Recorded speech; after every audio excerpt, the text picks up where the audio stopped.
Now, while it appeared that the storm was almost settling and a dialogue team already in place to shape a conversation of unity, sentiments by US Ambassador to Kenya Meg Whitman regarding the conduct of the 2022 general election seem to have thrown the two major coalitions on opposing extremes once again, causing heat in the political scene. While the government side agrees with the diplomat that the elections were free and fair, the opposition is enraged and the two sides are now folding their sleeves once again. So what impact is this newfound cause for a fight likely to have on the dialogue between the two sides? Will it scuttle the dialogue which, ironically, the US is pushing to see succeed? Ibrahim Karanja interrogates. I invite the President-elect to come forward and receive his certificate. Meg Whitman's assertions that Kenya's 2022 general election was the freest, fairest and most credible in Kenyan history has become the cause of political tremors. President William Ruto now coming to the defense of the diplomat who is at the face of an opposition-led storm after Raila Odinga's demand that she shuts her mouth and stays off Kenyan matters. The American ambassador said two statements of facts. She said the last election was the freest and the fairest in the history of Kenya, which is a statement of fact.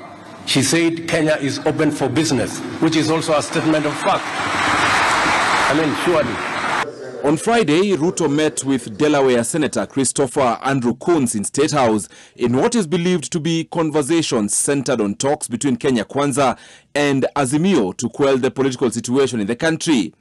Present at State House during the meeting was Ambassador Whitman. It is unclear whether Whitman's sentiments were also discussed, but from the body language, it is a rosy relationship between Ruto and Whitman. A relationship perhaps confirmed even by sentiments of the second-in-command miles away in Eldoret. As a private citizen, how would you recall an ambassador? You cannot even transfer an assistant chief in your local application. You know, it's part of the denial syndrome. Between the people who are orchestrating destruction of property and sabotaging our economy, and those who are working with us to create investment opportunities and investment capital for the people of Kenya.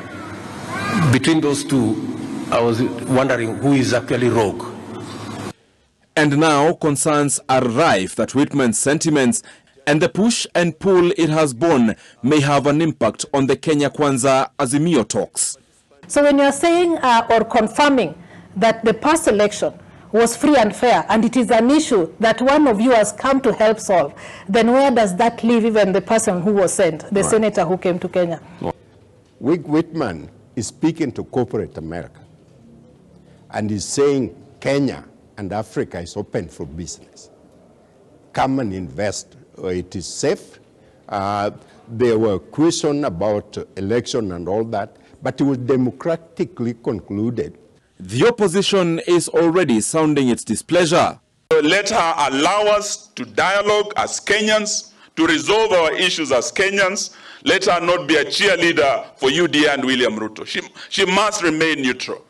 America, through their Senator for Delaware, Chris Coons, has been instrumental in pushing for a truce between the two sides, and being its ambassador, those supporting the opposition see Whitman's statement as a potential jeopardy to those very talks.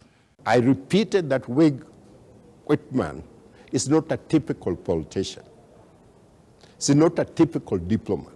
You see, we diplomats who are trained, that we're trained to carefully craft our words.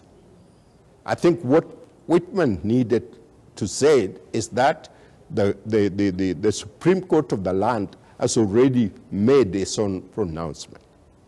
But being sensitive that there is a process going on right now to bring the country and never go it into that kind of communication.